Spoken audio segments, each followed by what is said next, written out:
Should you start playing Magic? My 1 year in experience. Guys, welcome to the video. My name is Jack Talks MTG, and we have reached the end of the year now, and it is 2025. So I thought this was the perfect time to give you guys my sort of review, my experiences on my journey going into Magic the Gathering, how it's been. I started literally a year ago last January, so this is it, guys. This is my 1 year anniversary. So we made it.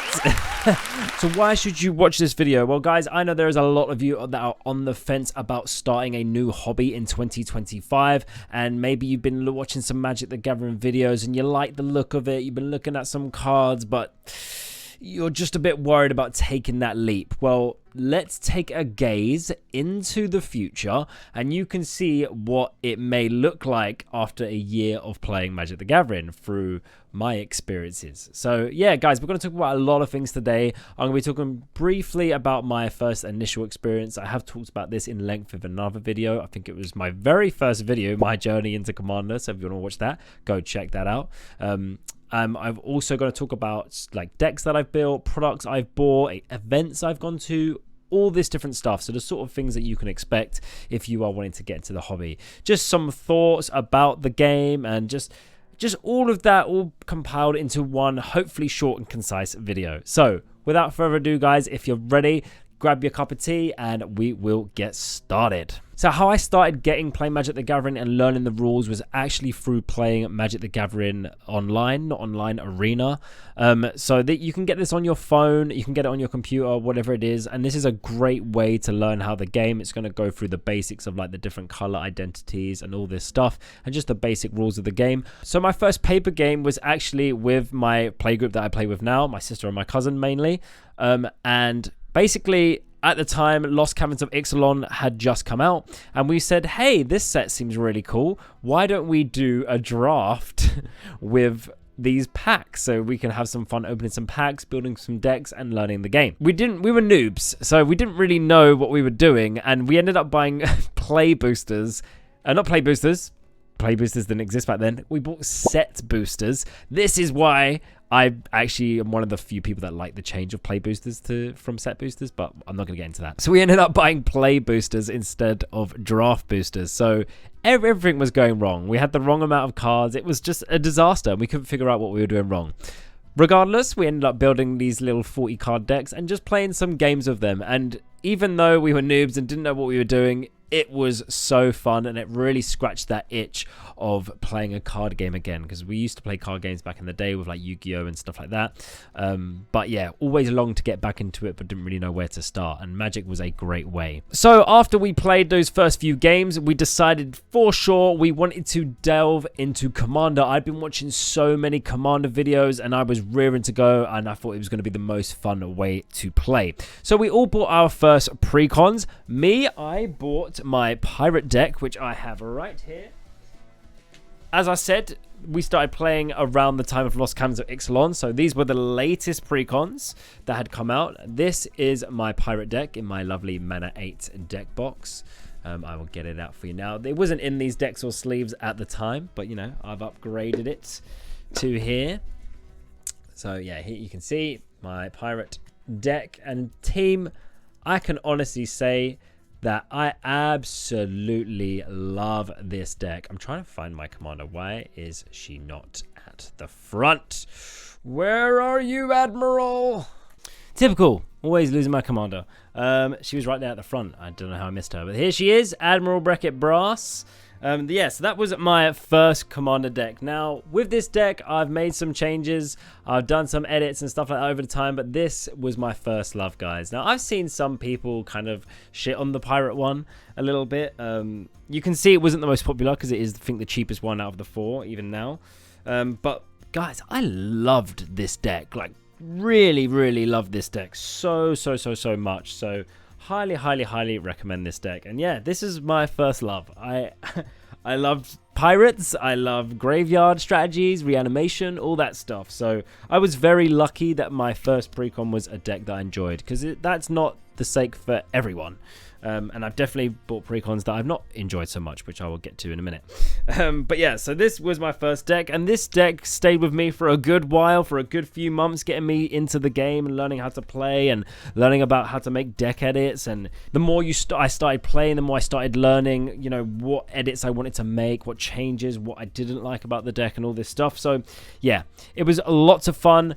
Our first Commander game lasted about 5 hours. Do not recommend playing Commander to start learning how to play, because we basically just played those couple of games with these draft decks and then straight into Commander. Commander is a different beast. And if you're playing with 3 people that have never played before, yeah, be ready for a long game. It wasn't not fun, but it was just very long. We had to keep googling things, wasn't sure how certain interactions work, and it was a bit crazy.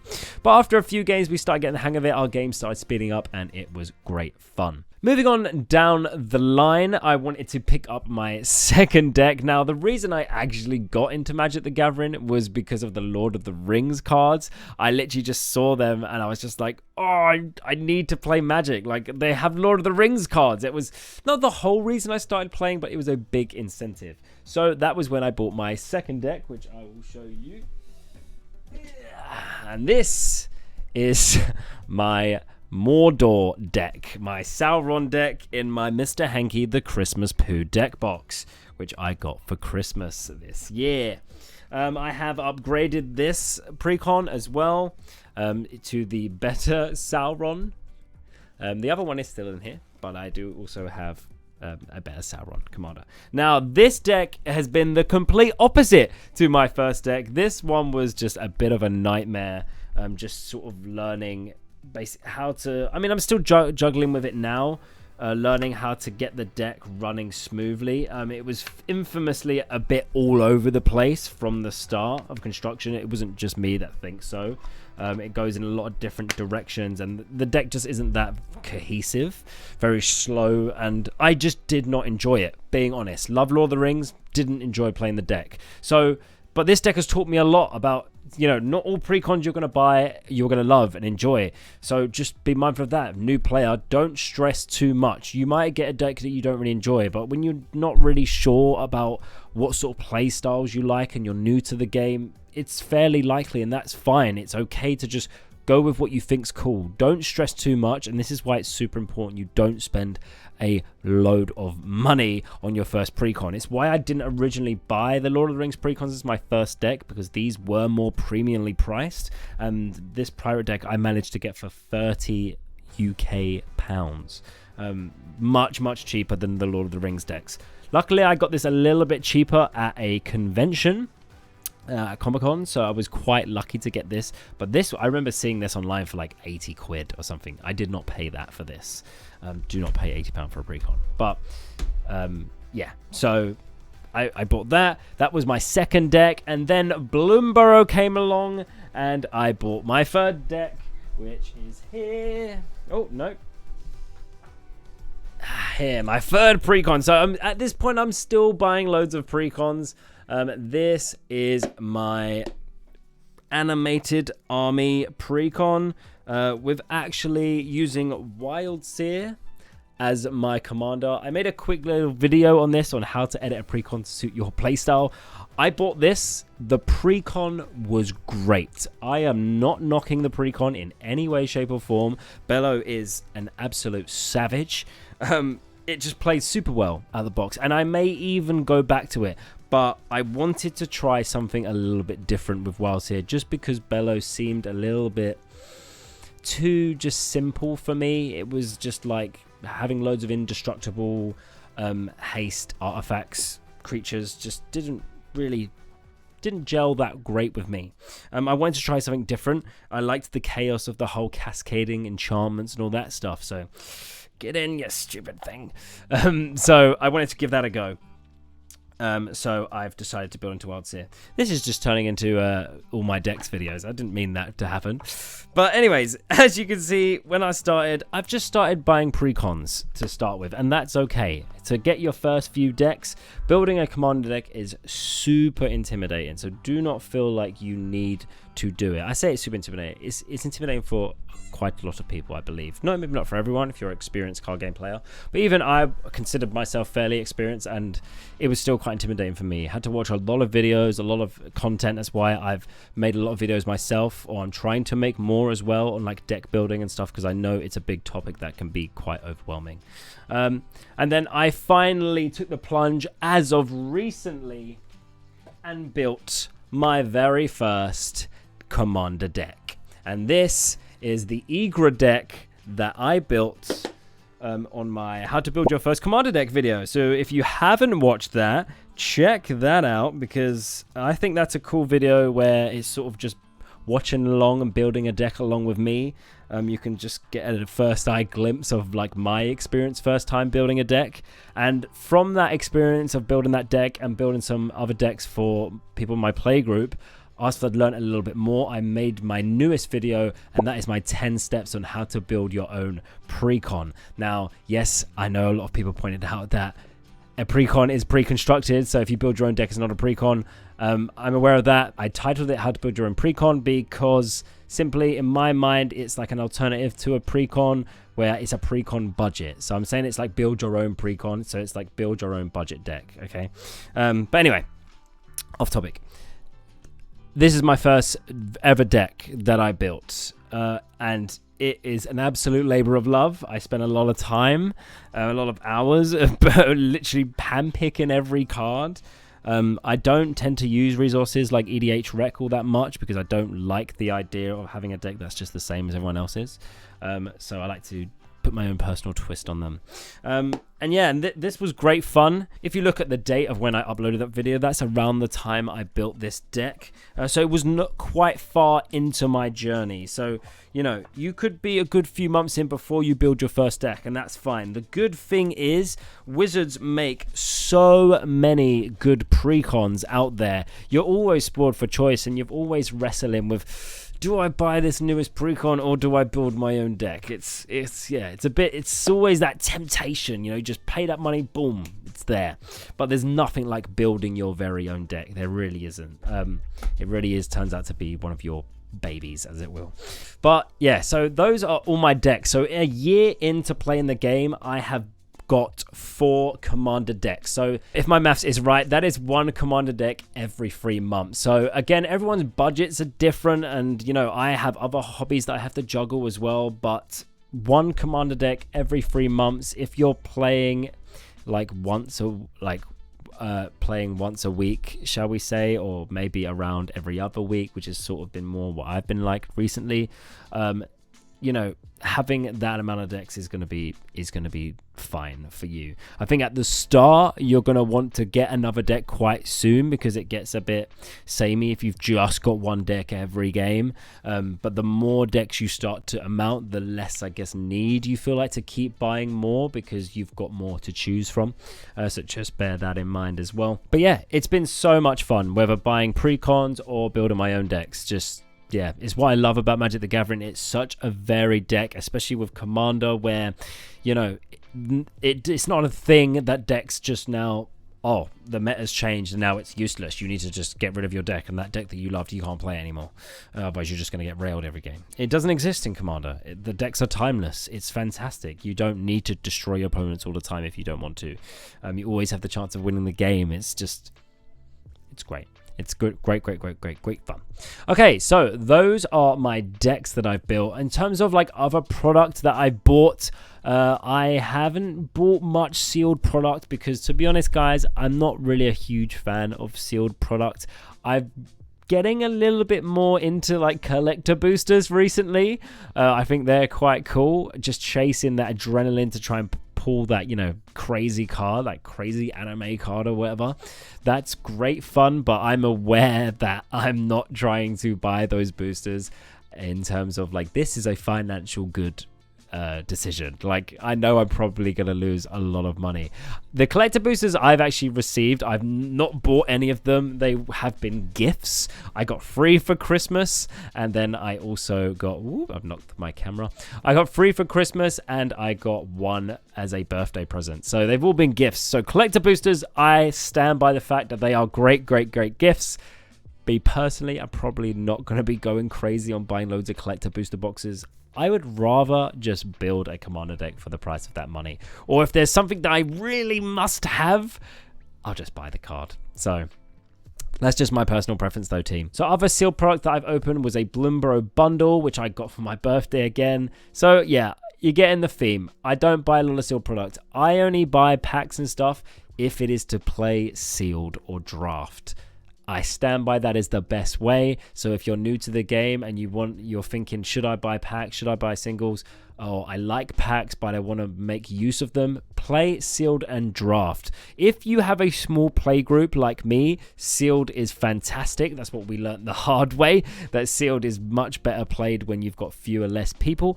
If you can get down to a draft night, I am yet to do this, but it's one of my goals for this year. I was going to say next year. It's one of my goals for this year is to get down to a draft night and play with 8 players, which is how it's supposed to be played. We've tried draft for 3 players. It's not great. So yeah, we stick to sealed now. But I love sealed gameplay. It's very different beast to Commander, but it is great fun, and it's a really good way to just immerse yourself in the world of the latest set and just play with those cards and have fun, and then maybe get inspired to build a Commander deck out of stuff that you open. So if you like cracking packs, then I recommend doing that. Play some sealed. So other than that, I've been to some events over my time. The biggest and best one was MagicCon Amsterdam, and guys, this just grew my love for the game tenfold. If you have the opportunity to go to MagicCon. Honestly, if you're in the US, no excuse. You've got free this year. Go if you've got the funds. I urge you. It was so fun. We had one in Amsterdam because I'm from the UK, so that was the easiest one for me to go to. We are still waiting on hopefully a Europe one for 2025, so fingers crossed that we get one of those. But guys, MagicCon Amsterdam was just fantastic. I vlogged the whole thing, so check out the video. I'll link it somewhere here so you can watch that if you want to see what it's like from a new player's perspective. Like, we were complete noobs. We'd never done anything like that before, and it was just magical, guys. There was some drama with flights getting home and stuff. Was worth it. I would do it all again, and I cannot wait to go to another one. That was my first time playing Commander with strangers, which was super fun. It was the first time I met artists and saw like actual Magic artwork in big prints, which I actually bought, which I've got here to show you. I bought this at MagicCon. Absolutely stunning dog pile piece. I bought it just because I fell in love with the art. I know the card is pretty dog ass, but I bought the card regardless from the artist, signed, and the art print is signed. And yeah, what a fantastic, if you're a big art nerd like me, then there's just so much reasons to go to MagicCon. Watching game nights live, all that stuff, it was just fantastic. Bought some singles, everything. It's just the whole package. It's brilliant. And as I said, it really does deepen your love for the game when you go there and you are just overwhelmed with this sense of community. Like, you're surrounded by other people that love the same game as you. It's just something incredibly human. Like, it's the connection, it's the gathering, shall we say. It's brilliant. So yeah, I'm not going to keep rambling on about how great MagicCon is, but yeah, it's great. That pretty much sums up my first year of playing Magic the Gathering. It's been filled with just weekly game nights, which is so much fun, unless the odd one gets cancelled, in which I just want to scream. But it's been really, really fun just to have something to play with my sister and my cousin, just my family. It's brought us together so much closer. There's something, again, truly magic about that. I don't want to get too mushy, but It is something special about it, guys. I want to just highlight some things that may be barriers to play the game, because you might not be fortunate to have family members like I do to play with, and I get that. And team, I have taken that jump. I've played with new players at MagicCon, and I've even started to go to a few game nights. When mine gets cancelled, I go to my local game store, and even though it's scary, team, I urge you to do it, because so many people in this community are just so nice. They're so friendly. They're so welcoming.